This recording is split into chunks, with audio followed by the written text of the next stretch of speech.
You've spent a decade building expertise, systems, a team. Clients come to you organically. Your contractors handle most of the work. Everything should be running smoothly. So why does every project still need you in the middle? Translating between one team member and the client, coordinating feedback, making sure nothing falls through the cracks. And why does the thought of creating content about your expertise, content that could bring in more leads, actually fill you with dread? Today we're solving for Calm, one KPI, one bottleneck, one business at a time. I'm Susan Bowles, and this is Calm as the New KPI. Today I'm chatting with Tanya Moushi. She runs Moushi & Co., and after 11 years in business, she's become the thing standing between her current success and her next chapter. She's got the knowledge to share and the systems to grow, but she's trapped by her own competence. Every project gets bottlenecked at the same place, her. And that bottleneck isn't just slowing down delivery, it's keeping her from taking the risks that could transform her business. It's keeping her from selling more projects to more clients. Now, today we're going to pull the business design lever here a little bit, looking at how to move coordination out of your head and into systems that actually work. Because when you are the critical path for everything, you can't scale, you can't rest, and you definitely can't experiment with new directions. All right, so we are here today to talk about your business and a bottleneck that you are facing. So give me kind of the high level, who you are, what you do, and then what are we going to talk about today? Yes. So thank you so much for taking this on, by the way. I super appreciate your time. But yeah, I'm stuck, Susan. So this is a good time to come to you. So I've had my business, Moushi & Co., for 11 years, which I'm super grateful for. We've crossed that milestone. It's been amazing. So for 10 years, we've been a featured Squarespace expert. And so Squarespace literally has just featured us as an authorized trainer and an expert. So I've done workshops really around that platform, and it's basically just helping non-technical people get online and build a presence online. That's been the business for years. And then around the 6-year mark, it sort of transitioned, and I started to play this like ratio game of like some website builds and systems builds and then some advisement. And it's been great. I really enjoyed that. Now I'm in a place like, year 11 where I'm like, I need to do something with all of this experience. I am very clearly the bottleneck in the fulfillment process. Getting sales has, thank God, knock on wood, been great and fairly easy. You've got like ways to get warm referrals coming in. But projects that should be taking 2 weeks, I'm dragging them to 2 months. And I have hired contractors, which is great. And they have really helped this process. But now I'm in this place where it's like, okay, I've done the service world thing. I've really enjoyed it. I have a lot to share around it. And I want to put content out there around service design and building a business that actually feels really good and helping people that you want to help. This is like a core tenet of my philosophy. And then I want to do some more writing and manifestos, things like that. It's basically all content oriented. But my fear, the real fear that I have, is that I'm going to put content out there and people are going to come to me for help. And I have no streamlined process for that anymore without me being like, yes, let me help you, and then me diving into that. And so in the past, what I've done for clients, which is like, some kind of application process or like something that sort of funnels people through things.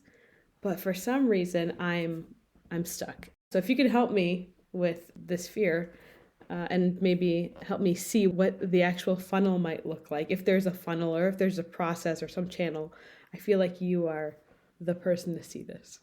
So I guess how you are thinking about this new direction, are you thinking about it as you've got the agency still doing everything that you have been doing for the last decade, and then this is something, is this a side project? Is this a second business? Is this your personal brand?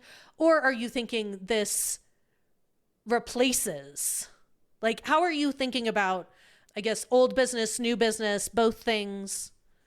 It's a great question. We're in such a funny time in the industry where it almost feels like with websites right now, it feels like instead of like trying to build a faster car, people are like going to need airplanes. This is what, I don't know how else to describe this, but it's like the industry is changing so fast.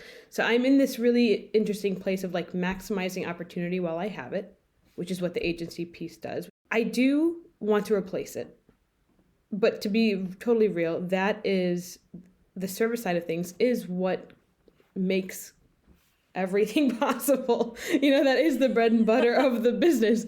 And so in replacing it, I would like to do it in a strategic way where eventually long term, it is more a content media that's making money, but not without a line of service. I think that's what it is. I do want a line of service. I think it just makes sense. And I've always been like helping a few people at once. I want to have that line of service, but have the content stuff replace a lot of it.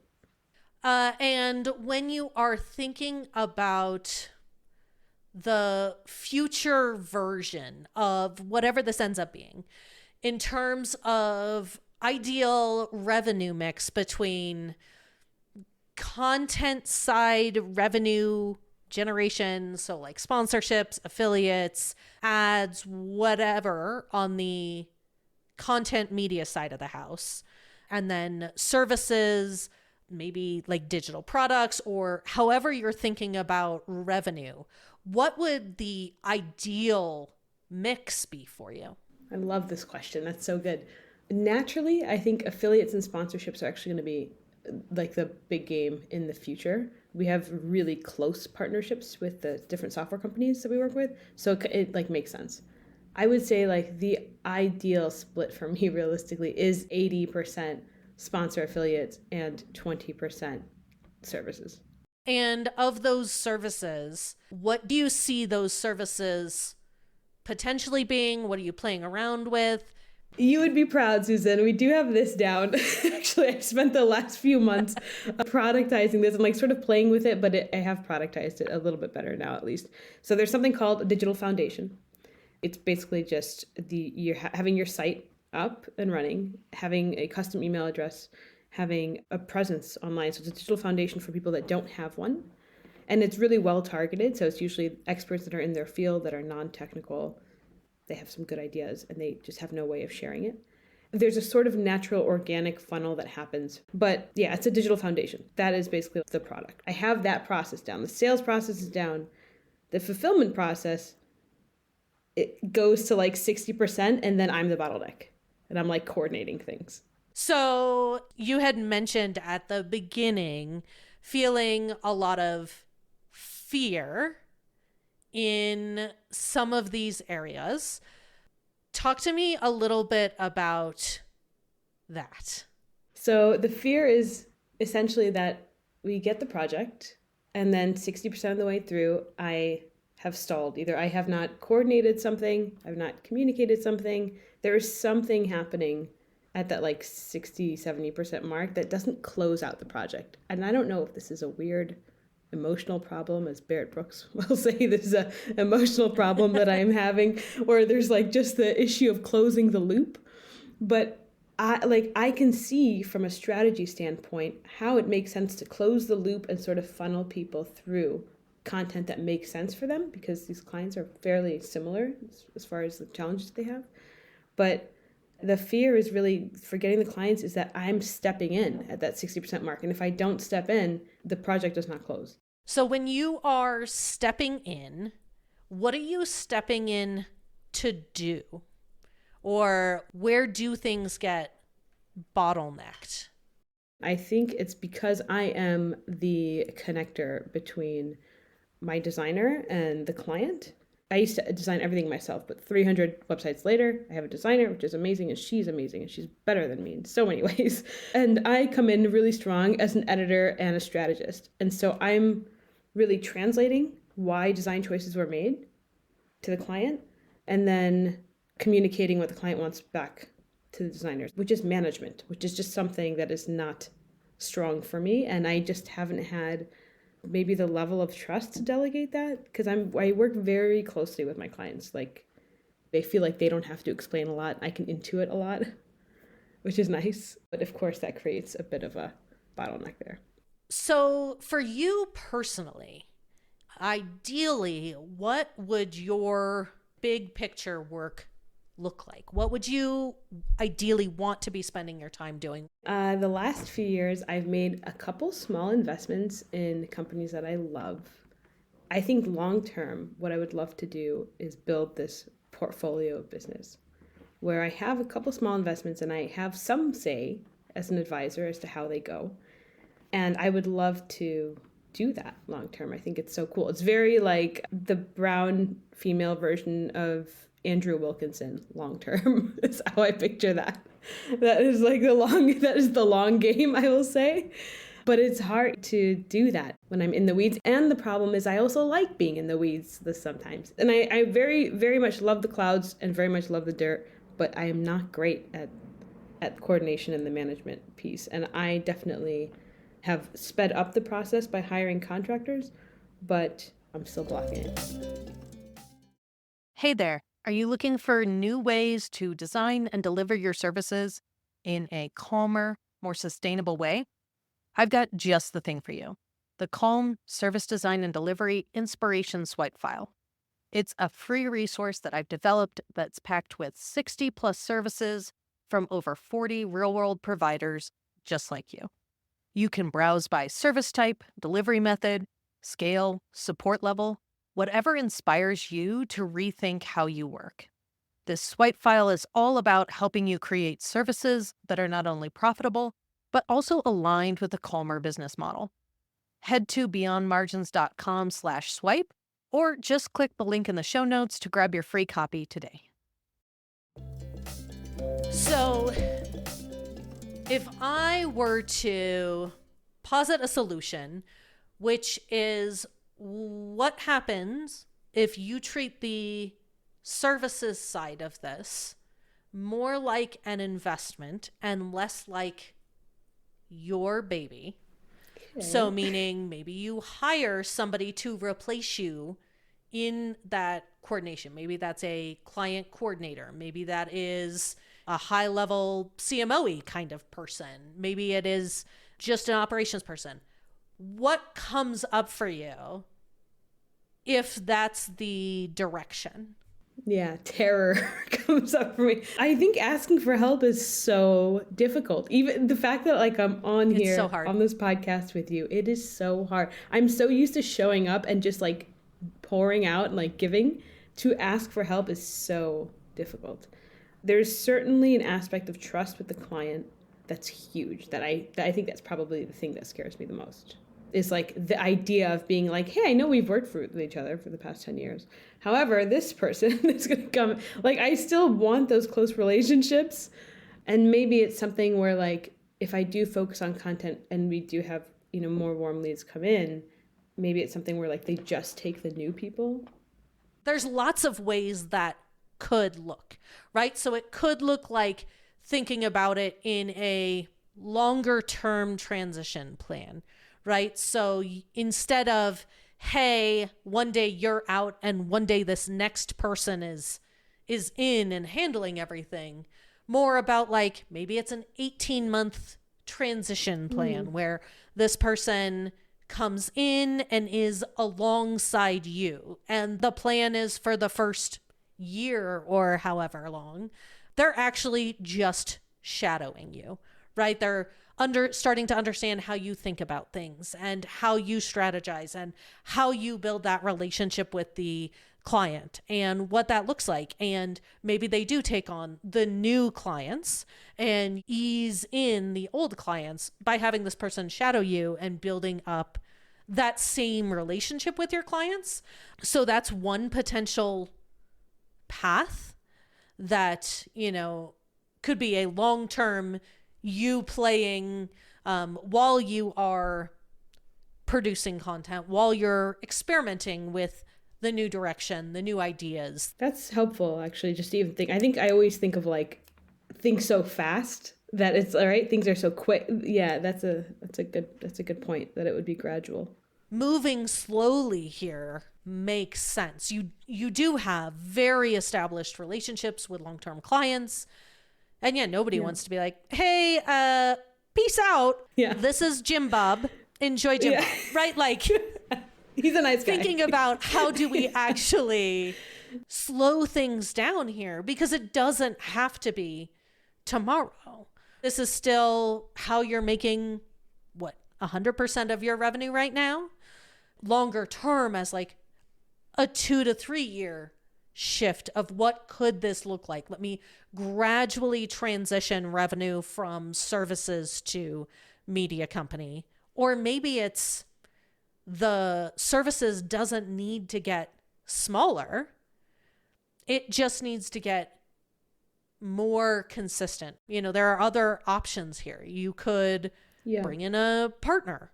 You could productize the crap out of what is in your head, and then have somebody or even technology do a little bit more of the handoff, the lifting, right? So by that, I mean, maybe communicating with the client becomes something that's more automatic. They have access to your project management thing to be able to see where the project is or what stage it's at. Maybe it is you turning how you think about building a website into a decision tree. Maybe there are decision trees that allow you to potentially train your designer to handle more of the direct client communication or to build those relationships. Yeah. I always thought that if you productize something that it would just by default lower the price point. And I don't think that's the case anymore if you have a solid, streamlined service. Yeah. So to me, productization of a service is there, to make it just easier to execute. So really lowering decision fatigue, really lowering like the lift to deliver the service. And it's there so that like it's easier to train people to take over pieces of this service. It's easier to consistently deliver the same quality service with a little bit less effort on your part, which I think can lead to the service being more profitable because you and your team are spending just less time, energy, effort. But the point is to make it a lower lift, not necessarily to make it lower cost, because for most services, you're actually delivering the same value, right? They still Definitely, have the same website. You are delivering the same product. You're just making it a little bit like lower lift for you, so you have more margin built into your business to do other things, to be able to do more things, to take more rest. But you're not actually changing the end result. Most of the time, you're making the end result better, right? Yeah. Because you are making sure that all the pieces happen in the same order with the same process. And both you and your clients then benefit from having done this same process a whole bunch of times and figuring out all the different places that it can completely go off the rails, and then putting in more guidelines to make sure it doesn't go off the rail in that specific way. Again, it'll go off the rails in new and different ways. Yeah. But it won't, Definitely. whatever happened that one time, you've tried to prevent it happening just that way again. So the actual end result product ends up being significantly better and more valuable with the productization. It's not less valuable. It's just easier to put out a really good product.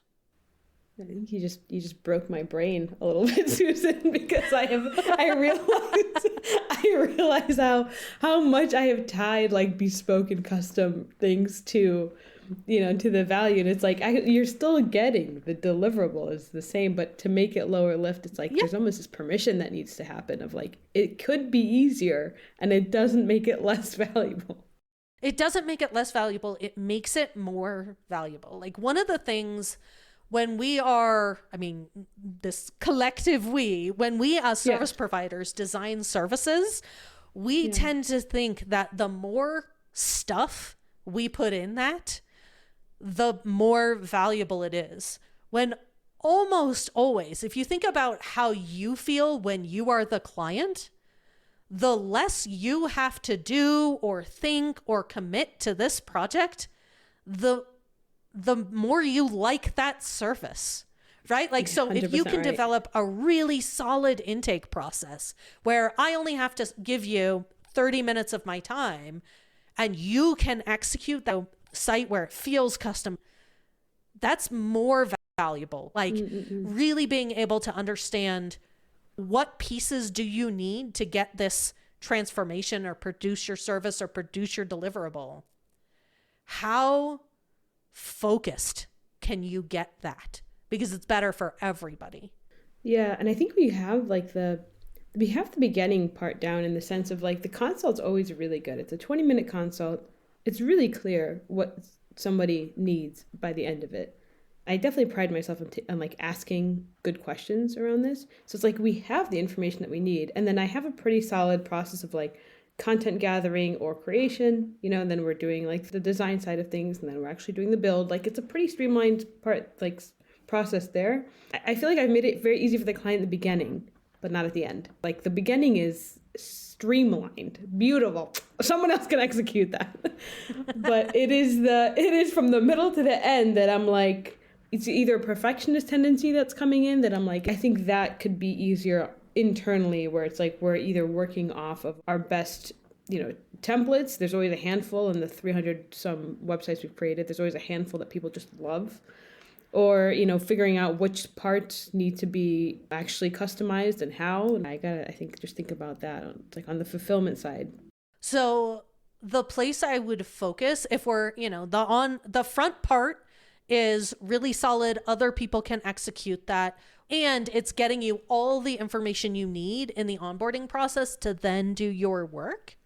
Yeah. Let's talk about where and how logistically things get stuck. So when it gets to the point where you now have to step in, are you stepping in and making decisions? Are you stepping in and reviewing? Are you stepping in? Like, what happens when you step in? We'll basically get all the information. I'll come in, and usually the very first thing I'm doing for the designer's sake is looking at the copy. And I am editing the copy on behalf of the client, almost always. And then I'm giving that copy document to the designer. They're doing their thing. And then the first iteration, I am coordinating that review, that design with the client. And so I'll send a link and they can make comments on different areas. And then I'm literally gathering that feedback and then giving it to the designer. And then she's doing her thing. Like, I feels like I don't need to be there. That's what it feels like. So some of those are really good instances for technology. Think about how could you collect that feedback more systematically. So that could be something like developing a feedback form with some of the questions that you would ask, or something that would allow them to give you more effective feedback. So like, as somebody who I've worked with a lot of designers, sometimes they'll say, hey, here's the thing, give me some feedback. And then I'm always like, I don't quite know what kind of feedback or how to give you that feedback in a way that's really effective. Like, do I record a video just talking through my impressions, and then you can take information from that? So like being more systematic and saying, here's your initial design, and here is a worksheet to help you give us the most effective feedback. Oh, I love that, Susan. That's awesome. And then you could do, the email that goes out, depending on like what project management system you're using. You could even do something like, hey, when this task moves into the client feedback, it sends a templated email with a link to the form. And all you have to do is, write out the template the one time of, hey, here's the blah, blah, blah. Here's your design. Here's the link to the design. We'd love to get some feedback from you. Here's the link to the feedback form to help you give us the most effective feedback. And if you use tools like Zapier, all you have to do is, in whatever project management tool, so if you're using Notion or ClickUp or whatever, you can use something like a a data field to say, here's the link to the demo site. Oh, interesting. All you have to do is drop the link in. Honestly, all your designer has to do is drop in the link to the site and move it to the next status. You can trigger it so that then the client gets the standardized delivery email that you can write in a really human way that feels like it's custom to them. But it's utilizing the data field. Yeah, so you utilize a data field to have basically create a variable that the link goes into the variable. The link to the feedback form is probably the same every time. And all your designer has to do is drop the link, move it to the next thing. The client gets the email, and you aren't in that process at all. That sounds so nice. And then even like the email, would it be too much to have that email go directly to the designer? Yeah, once they get the feedback form, if all you're doing is taking that and giving it to your designer, absolutely. Either have it go, one thing you could do is have it go back into the project management system so like everybody can see the feedback, and then like tag your designer to say, hey, they've submitted feedback, move it to the next step and do your thing. The other thing you might think about in this process is bringing on a copywriter, so that they can do, a review and edit of the copy. If that's something that you think is really important to the process, bring in a copywriter who can review and edit and make it good, and then send it to the designer. And then you have been lifted out of all of those steps outside of like train the copywriter maybe with what you are specifically looking for. But if you hire somebody with a decent, copywriting expertise, they know what they're doing, especially at the beginning. Maybe you don't need a client contact. Maybe you need to sit and think about like, what are you actually communicating and when does that happen? And is there an opportunity here to make that a template that either can be sent automatically using custom data fields, or is it something that you can template the email for your designer to be able to edit and send? And then maybe at the very end, you come in to review everything and have one last look to look for any problems. Yeah. And send it on.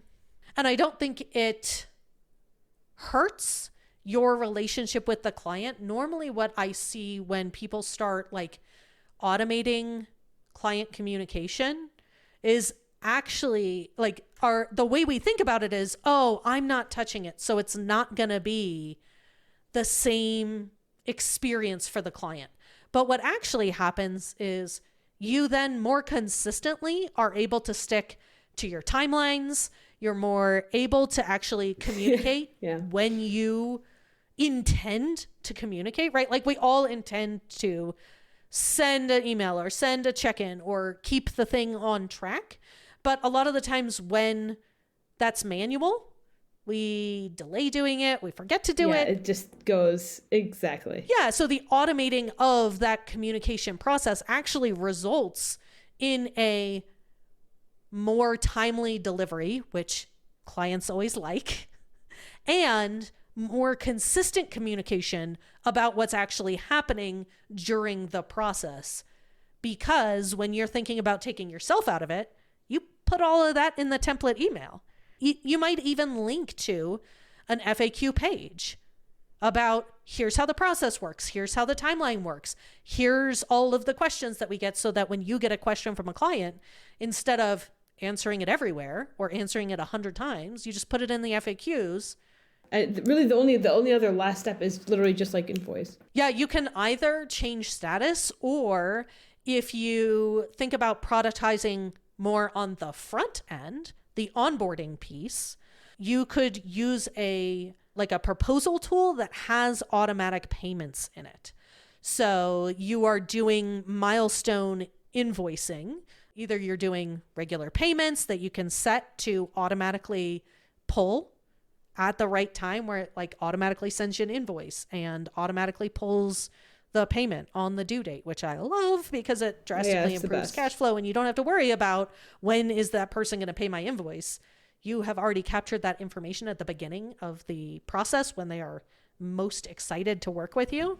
Yeah. And then they don't have to remember to do it. So you're saving them time, energy, effort, because everybody knows that like it's a pain in the ass to go pay an invoice when I could have just given you the information at the beginning and you just charge my stuff. You tell me when. Yeah. And under a certain threshold, we do that where it's like you're just paying up front. And if it's over a certain amount, then they'll do the 50% deposit, then 50% on delivery. A lot of the automation tools where it's like automatic proposal and payments, you can still do milestone billing. Then you could do, hey, when this project moves to this status, trigger the milestone. Nobody's manually having to remember to do that. Stuff like accounting is one of the best use cases for automation because it's always the same thing. Yeah. So one of the things that I think makes us really different is we really empower the client to manage the site on their own. And it's basically like you can always hire us for support, but it's never out of necessity. It's always out of convenience. So it's not because you can't or don't have access to your site. It's because you just want support. It makes sense for you to spend time doing other things. And so with every project basically comes a training on the site. This is how you do this. This is how you add a blog post, how you swap an image. Normally, we do that on every single site. It's a big value add. I mean, doing a blog post in one site is the same as doing it in other sites. It's just on the training video, the difference is that you see your site versus another site. Do you think that makes a big difference? I think there are two ways you could go about doing it, and I think it depends on how you feel about this. Do I think that customized videos with their specific site has a psychological benefit to the client feeling like it's custom? Yeah. I do. But I also think there are two ways where you could make this as efficient as possible. The first is just create a training that is generic, that says, here's how you would do this, and you send it as part of your like offboarding email. Here's the link to the training. Everybody actually gets the same training. That's probably the most efficient. It's the lowest cost. And you're probably not going to lose much. Like you could still get the same vibe. Alternative number two is if you think the psychological value is really important to you and the client experience because you know that people just love this with their own thing. Site, yeah. What I actually would do is if that's really important to you, write a script, right? Like write here's the script for the walkthrough video. We are going to show them how to do a blog post and how to add a page to the site. And so the content is still the same. Everybody is getting a very systematized, like it's super systematized, but also still custom because all you're doing is recording that video with their specific site. But the actual, like, here's what you say, and here's the order, and here's the section. And that script basically is at the point where anybody can record that script with the walkthrough, including your designer, right? So part of them delivering is read the script and do a walkthrough. Or honestly, at that point, you could hire a VA. Read this script, do this walkthrough. Here's the site that you're going to do this walkthrough. And the script has click on this page, read this script, click on this page, read this script. And you could even do something like a combination of both, right? So there's a standard FAQs that everybody has access to the same FAQs, but the pieces where you think it's the most valuable to have somebody see what's happening, put that in the script. Yeah, that's what I was thinking about, like a general sort of training, but see your site for the more specific things. But all you need to do is write the script and the walkthrough of like, here's what we cover in this piece and here's what we cover in that piece. And then you can hand off that recording of the script with the walkthrough to anybody. And the, FAQs, the generalized piece, you just update as you add stuff to it. And then all of your clients get to benefit from that FAQ. That's very helpful. Can I ask you, Susan, what is the biggest barrier mentally for systematizing? I actually think there's probably two pieces. There's the one, which is most of us come to this from some sort of creative perspective, right? So we are all out there being special snowflakes and spending a lot of time on the creative piece, right?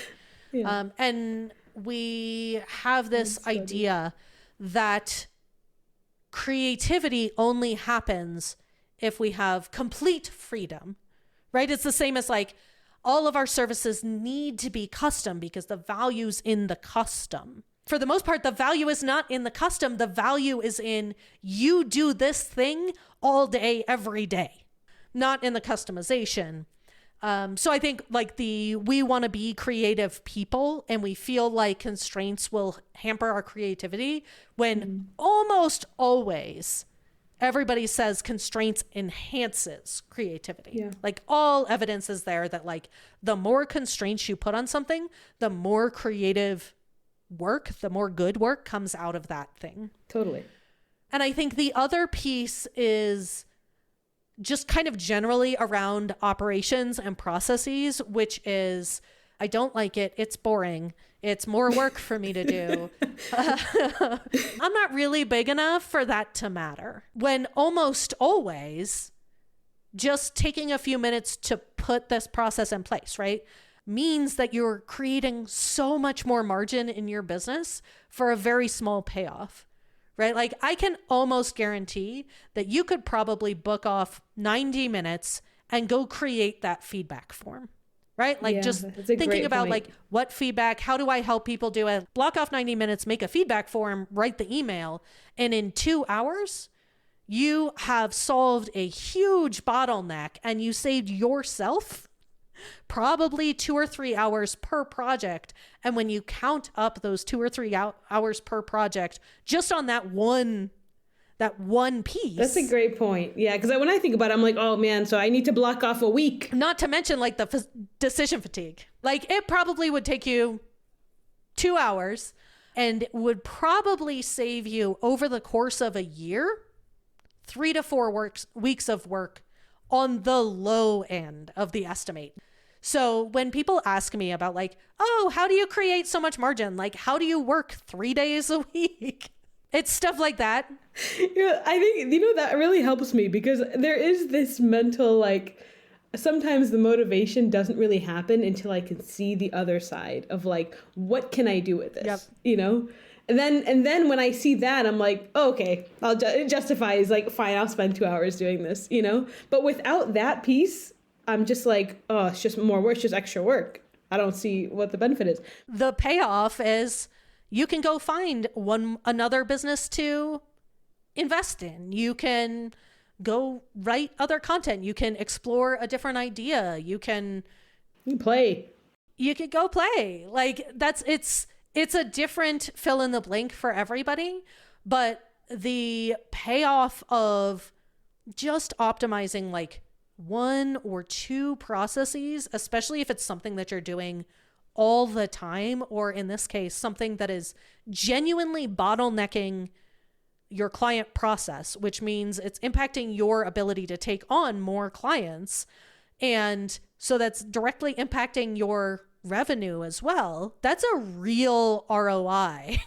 Yeah, you're like, that's measurable. Like someone else would measure that. Yeah. I do measure it when I do it. But doing little tiny optimizations like that is something that, one, makes your service is more reliable. So you don't have to be afraid. Yeah.